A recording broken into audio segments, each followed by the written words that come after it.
Ainsi commence le fascisme. Il ne dit jamais son nom. Il rampe, il flotte. Quand il montre le bout de son nez, on dit « C'est lui ? Vous croyez ? Il faut rien exagérer. » Et puis un jour, on le prend dans la gueule. Et il est trop tard pour l'expulser. François Giroud.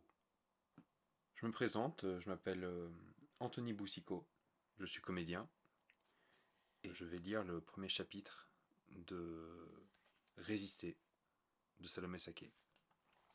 Qu'est-ce que l'extrême droite en France ? Avant toute chose, il faut rappeler ce qu'est l'extrême droite.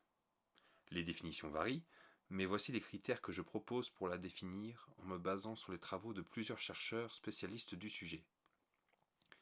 L'extrême droite repose sur un nationalisme exacerbé, associé à une tendance autoritaire qui défie les principes démocratiques. Elle utilise une rhétorique populiste, souvent teintée de théorie du complot, pour opposer le peuple aux élites, tout en rejetant l'immigration et la diversité culturelle. Cette mouvance prône également un retour aux valeurs traditionnelles.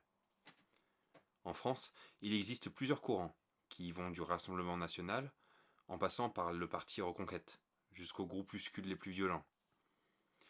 Dans ce livre, je fais référence à toutes ces mouvances d'extrême droite, en portant une attention plus particulière au Rassemblement national, qui est aux portes du pouvoir.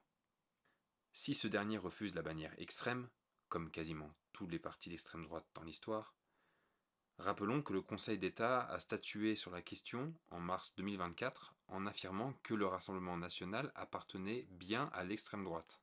Celui-ci ne fait que tirer les conséquences de l'histoire du parti. En l'occurrence, le changement de nom du Front National en 2018 n'aura pas suffi à faire évoluer la politique et les projets de ses membres.